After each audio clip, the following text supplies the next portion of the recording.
Don't you love when someone who is bigger than everybody else, that talks cash shit on every scene, finally gets beaten up? I look at that like, the bigger they are, the harder they fall. You know what I'm saying? Today I'm going to be breaking it down and speaking to y'all on different situations that I done seen on people who swore they were so tough and acted like they were tougher than everybody else, but still got their ass whooped. No matter how much they try to sweep it under the rug, it always feels good to think back and remember when they got their ass handed to them. Because then all that gangster shit that they try to pull on after that goes right out the window. Hold down, man. Suitcase this, my cell phone, I'm a charger, don't walk with a limp. Get it knocked off or missing, you gon' get it. Next time I see your ass, you gon' leave airlifted. Y'all already know, y'all. Kfrogtv back in the building, man. Y'all go ahead and hit that like, subscribe button. Make sure you hit the notification bell so you can see it first. If y'all into gaming or if you just want to hang out and enjoy the good vibes, y'all can catch me on my gaming channel, which is KFROG Gaming. Alright, so for this video here, I'm going to be breaking it down and speaking to y'all on about fighting. You know, but not just any fighting. I'm going to be speaking on the bigger they are, the harder they fall. Alright? And I felt like doing this because a lot of people, you know, in my comment section, they always be like, Frog, bro, tell us about this. Tell us about that. So I'm like, shit, you know what? I'm gonna give you the video you want. I'm going to tell you how it is when you see someone who's big and someone who carries herself like a gorilla or acts like they're a full-blown gangster finally gets their ass handed to them. Now, we've all seen it happen to someone before within our time of life. You could think back all the way from when you was a kid, all the way till now you being grown, okay? There's got to be someone that you can think of that finally got their ass handed to them, all right? Now, the number one thing that they do when they finally get their ass handed to them is they try to sweep it under the rug. They try to act like it never happened. You know what I'm saying? They act like it was a dream. You feel me? But it feels good, though, when you see it. Because then you know all that gangster, guerrilla energy that they was putting out there for other people, that means they just pick faces. That means that they'll fold under pressure. You get what I'm saying? And for me being in prison, I seen it happen several times, okay? I seen it happen to this dude named Savage. Savage was from St. Pete, Florida, okay? And he used to walk around with his chest out. Used to act like he was big and bad. Talk like a full-grown gangster every single time he speaks. You know, actually would put down on weaker people. Talk all down on white boys and stuff like that. Because Savage wasn't a white person, you feel me? So he used to talk all down on white boys and stuff like that. Like he was a full-blown savage. Made a couple people pay him rent, different things like that. Till one day, he got his ass handed to him by someone that was smaller than him. And it was a white boy. Okay, when this white boy put in that work, this white boy beat his ass now. He tried to go up to him and put down on the white boy while the white boy was in the bathroom brushing his teeth. He tried to go in there and whatever he said to him or whatever, all of a sudden you hear pat, pat, pat. You just hear like, it sounded like the slap noises. But you heard it 3 times real quick. Pat, pat, pat. So everyone like, damn. All of a sudden you hear scuffling. Everyone goes over there to see what it is. When you look, that boy was sitting on top of Savage, riding that boy, painting him like this. From being in the dorm with Savage for so long and seeing how, you know, he always, you know, made people break it off and shit like that. It felt good from the seat I was sitting in and watching. Because I'm like, damn, someone finally teaching his big ass a lesson. You know what I'm saying? The bigger they are, the harder they fall. You know? So, when you got someone that talks like they full-grown gangster and they big, that's the first thing they try to use as a precaution. You know, the size. A lot of people always look at someone and be like, damn, that boy big. Or they'll look at it like, man, I'll beat his ass, but look how small he is.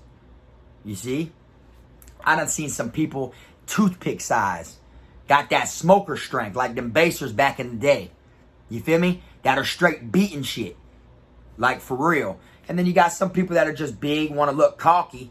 When really that's just a precaution. That's just to make you think they'll do damage. Some do damage. Don't get me wrong. I'm not saying that all big people don't. But I've seen a lot of people get their ass whooped that were big by people smaller than them. So I've always looked at it. The bigger they are, the harder they fall. That size means nothing. It don't matter to me if you're built solid like a rock. That shit don't mean nothing. Because it takes the same amount of pressure to rock that jaw to make your big ass go night-night just like it would someone else, you know? So, after Savage got his ass whooped, his whole credibility, his whole face card went to shit. People stopped being scared of him. They didn't take him serious. He tried to put down on a bunch of other people, but when he would, everyone else in the dorm would laugh, you know? We'd all start laughing at him. And then it turned into where he like, man, whatever, bro, whatever. Y'all, like, he was crushed because his, you know, his face was dirty now. So, that, like, made him transform. No one took him serious no more. But my first, like, 6-7 months getting to know Savage, that boy was a savage to certain people. But he picked faces. And now this never would have came out if he didn't run into the right one. Is what a lot of people don't understand. One of these days, no matter how hard you are or how good you can throw these, you'll still run into someone that will run circles around you. Okay? Right now, Floyd Mayweather's the best. Right? Don't get me wrong. He's the best. He is. But that doesn't mean he's going to be the best forever. Straight up. Even if no one beats him. Say no one beats him and he retires. But say 50 years down the line, someone else ends up being undefeated just like him. Never beat Mayweather himself, but breaks Mayweather's record of going that long undefeated. You know what I'm saying? So there's always someone out there bigger and badder that just ain't been discovered yet. But no matter how big they are, you got to just remember that. The bigger they are, the harder they fall. My dad always taught me, son, when I was little, man, I always stayed in some shit. That's what my old boy used to tell me. And I say, yeah. He like, yep. Because I had a problem. You can ask your uncle. Everywhere we went, I'd always get into it with the biggest person in the room. We go to a bar. We go to a club. I always get into the biggest person every single time. It isn't like I get into it with someone my size bracket. It's always someone bigger. And I'm like, damn, why you do that? He was like, well, because once I get them on their knees, they my size. You see what I'm saying? So once I get them on the floor, it's over with. And that's how I grew up looking at it. Like, shit, I don't care how big you are. You just like a tree, bro. I'm going to knock off some of them damn, you know what I'm saying? I'm going to trim that shit, bro. I'm going to break you down. You're going to be up here. I'm right here. That's it. Now you're on your knees. Now you're on your damn head. You know, you're down here now. You're my height. That's what it is. You know, but I love it when, like I said, when these big-ass people get their ass whooped, they try to cover it up and hide it. And still try to play the gangster image. You know, the longer you forget about it and the more you play gangster, the quicker they'll sweep it under the rug. That's how they look at it. Because look at it this way. When someone's a bully and someone picks faces and they try certain people, right? They could try 15, 20 different people. Them people that got tried, everyone's going to forget about all that. Everyone's going to forget all the work they put in trying all them people. They'll just remember, oh yeah, a couple months ago, what's his name, beat him up and robbed him for his commissary. But then next thing you know, a year later, they forgot all about that. So when these same people who are used to doing that, or talk like they're a gorilla, or try to put on that image like there's someone that someone should be scared of, they try to go into quiet mode because they don't want people to keep talking about them about it. And that's what kills their, you know, that's what kills them, their energy, their drive, that makes them feel like they're somebody. Is once they get their ass handed to them, they don't know anything else to do. They might change their whole life around and act like it never happened. Just think about this now. If there's someone you know that was a bully, or someone you know that talked like they was a stone cold gorilla, gets their ass handed to them, first thing they do after it happens is they act like it didn't happen. Right or wrong? When really, when you get in a fight, win, lose, or draw, you're supposed to feel good about that fight, even if you lost. These dudes that get beat up in the UFC all the time, they feel bad that they lost, but they still got a big enough pride and dignity within the inside because they got in there. You see what I'm saying? But when someone who talks like they a full stone killer, whether they a gang member, whether they a motivational speaker, whoever it is, when they get their ass handed to them, they will do anything they can do to ignore that. You know? I'm going to tell you another story. This dude named Cool, right? There was this dude named Cool, all right? Cool wasn't in the same dorm as me, but he got his ass handed to him inside the chow hall. while my dorm was at Chow with his dorm. You feel me? Now, Cool, the whole compound knew Cool at this time. All right, I was at Calhoun, and Cool was another one. You feel me? He used to get into it with people, but he was fighting some real gangsters though. Like, he wasn't just picking faces, but he got his ass handed to him one day by someone who he judged the book by the cover. He thought this little smaller dude was something to play with. You feel me? Dude got on his ass. You know what I'm saying? Like, literally. Sparked him first and all. When he first sparked him inside the chow hall, everyone's seen it. Cool was like dazed off rip. And then that little man went to getting in his chest and went to putting it on him. Now, Cool still kept his rank. You know, he still was known or whatever, because like I said, he was known for fighting real gangsters. But not one day went by when someone ain't mentioned it to him how he got his ass whooped in the chow hall. You feel me? Because it feels good to see that happen to someone who you've seen, you know, beat people up all the time. Everybody always wants to see the person who's known for winning, or the person who always talks about straight wins, get their ass handed to them. That's why a lot of people, you know, will eventually root for the underdog. You know, they'll eventually go for the underdog because they want him to take the title or take the rank or the position of whoever it is that's been winning. Then a lot of people will just bandwagon to the person who wins all the time and feel like, oh, this is an easy way to make money, or to just be right, I'm going to bet with him. That's what people do. You know what I'm saying? But it doesn't matter, man. If you 5 foot and this person you're about to get into with it is 6 foot and he weighs almost 300 pounds and you weigh damn $150. That shit doesn't really matter. The bigger they are, the harder they fall. Especially if you're inside prison. Because inside of prison, if you're fighting them in a cell, they big ass ain't got nowhere to go. Ain't got nowhere to move. You got more room in this motherfucker than they got. You know what I'm saying? So you take advantage of that shit. You know, if you feel like they're bigger than you and you'll lose, shit, run up and catch his big ass off guard. Straight like that. Ain't no rules in street fighting.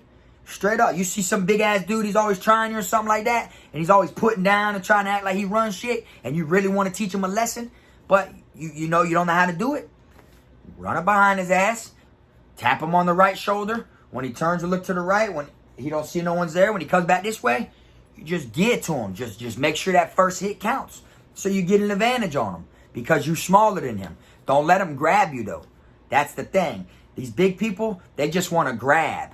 They feel like, oh, I'm bigger. I'll use my fat to muscle them. I'll use my fat as dead weight.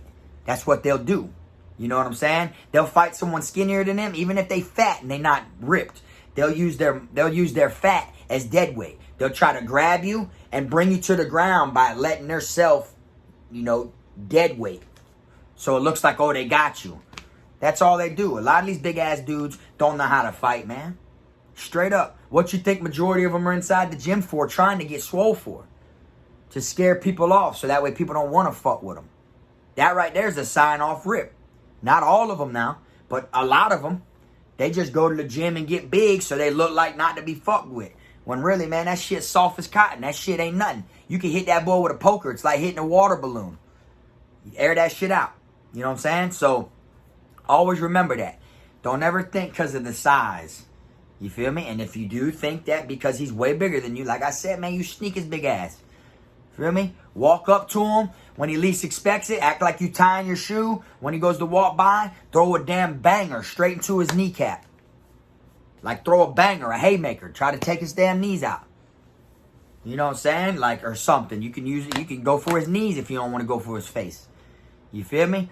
This one dude, my dad told me a story on when he was locked up back before I was even alive. This one dude used to take this dude's tray inside of this cell every single day. Feel me? Inside of this cell, he used to take this dude's tray. Back then, they had bars. It was like bars. It wasn't a cell door. And one day, this dude got tired of it. He literally waited till the dude was near the bars, went up on him, got him like this, held on to both bars so the guy stuck in between it, and went like this and just started hitting him as hard as he could and knocked that big ass dude out. Eventually. That's what he did. That's how he got the best of him. He trapped him between the two bars, and then after that, he finally just started knocking him out. He hold him like this. The dude couldn't really do nothing, and then he knocked his ass out. You see? So there's plenty of ways, man. knock these big ass dudes out if you feel like they're trying to take advantage by using their size. Because what's the common joke y'all hear about prison? Y'all hear about Bubba, right? Or Debo. Or Big Red. You know, just things like that. From people who are known as booty bandits. That'll come, you know, oh, they're going to get you when you go in there. Yeah, there's people in there like that. You feel me? But the real big ones I've never seen was on that bandit shit.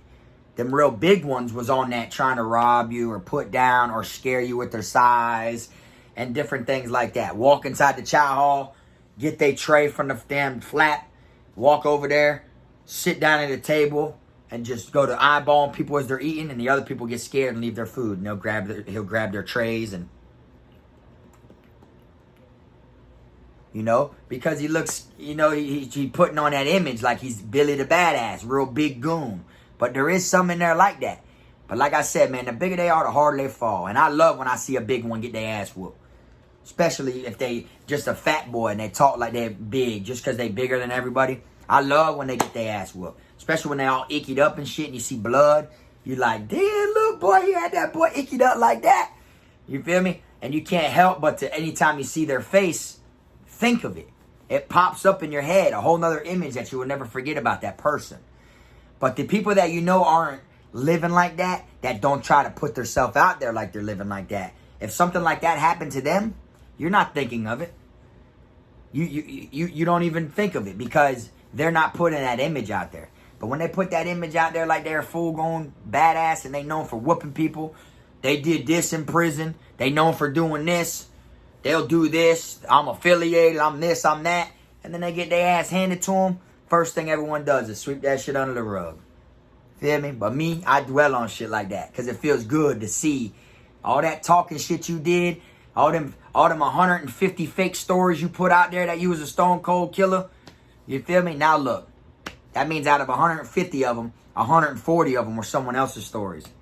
You feel me? Like I said before in one of my videos, I had a bunkie one time in the box for 60 days. And he was telling me, he'd been down 10 years. He was telling me all these stories and shit, all these war stories about what he was doing at his last camp and all this different stuff. He was a tattoo man. As soon as we got out the box, we got put in the same quad. I made him run some tattoos on me. His name was Q. He was from Orlando.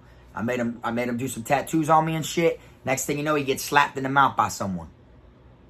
And I'm like, bro, and he's like, I got to eat that one, bro. I got to eat that one. I'm like, what, you want me to take the fave for you? What you mean you got to eat that one?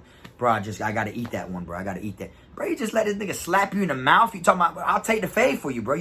Nah, bro, just let it go. Just let it go. And I'm like, what happened to all them 60-day war stories you was telling us be in the box and shit, bro? Like, you talking about now all of a sudden? Like, all that shit went out the window. You feel me? And they know it goes out the window. So then they carry themselves totally different. They might switch their whole style up. He ended up being a hold-down man after that. He went from being a homeboy to a hold-down man. All right, fuck it, I'll hire you then. I got you. I'll pay you in some Tunchi. Hold this. That's how it ended up happening. All because his words went right out with that smack. Pat! That shit just flew out the window with it. You know what I'm saying? You know, like in Freddy vs. Jason, when Freddy brings Jason to the damn dream world and Jason crawls into a little baby and he's sitting there crying with his mask on. You feel me? How Freddy got the trueness out of him? That's what happened, bro. He got smacked in his shit. Pat, and that shit just flew out the window. All of his prison credibility and all that shit. That's how I feel towards people who act like they're soldiers when they're not. Because prison's not for everybody. It ain't meant for no one. You see what I'm saying? No one should go to prison. You feel me? But there's ones that either two things are going to happen. It's going to break you to where you'll never come back to prison again. The experience you may go through, you will never want to go to prison again. Or two, it's going to make you worse. You can adapt and get along with being a convict. And you get along with the schedules and being like an experiment to the system. You know? So then you'll end up getting on the streets and you don't care about committing crimes or nothing because you done seen with the chain gangs like it ain't that bad and you have no problem going right back. You feel me? Or you're one of the ones, like I said, that will not get in trouble no more. That be like, hell nah, boy, I ain't going back to the chain gang. You see? But like I said, man, the bigger they are, the harder they fall, man. So let's give a round of applause one time for anyone that you may know in your life that got his ass handed to him. after putting on an image like they were someone they weren't. Because it does feel good. I seen it when I was younger in school, too. It'd be, you know, the bullies and shit. Like, yank people's book bags and shit. Pick on different people. Throw them in lockers. Stuff like that. Seen bullies get their ass whooped before, too. Inside of school. You know? Because you got to remember, like I said, no matter how big they are, same amount of pressure, boy, to rattle that jaw. You rattle that jaw, boy, they going night-night. You feel me? And if you hit them hard enough, boy, you aim for the temple, boy, they might not wake up. You know, that's just how you got to be, you know what I'm saying? But, like I said, man, anyways, this video right here ain't long. It's kind of like off topic a little bit. You know, I mean, it's a little prison related, but at the same time, I just wanted to drop one on the bigger they are, the harder they fall. Because a lot of people act tough for no reason. And one day, the right person's going to run down on that person or come across their path. And they going to be in a world of shit, you know? Like me, I'm not out here looking for problems. I'm not out here riding around looking for nobody or nothing like that. I got a family I take care of. But if a bitch come in my path or comes in my lane or anything like that, I will not stop until their whole shit is rewired. That's just me, personally. Feel me? I got so much time on my shoulders if I go back to prison that I can't just play with you. I got to make it worth it if I go back. You get what I'm saying? But I stay on a positive note. Feel me? But just remember, man, that big shit means nothing. Especially down here in the state of Florida in prison. Because, I said it before, big ones, people want to test that shit. People think, oh, if I get big, no one will fuck with me. That ain't what it is, boy. Because there's some people in prison that want to see if they can beat your big ass. You know what I'm saying? So I'm going to go ahead and wrap this one on up. I'm going to end this one with a round of applause for people that we done seen get beat up before. And until next time, you already know, man, it's Frog.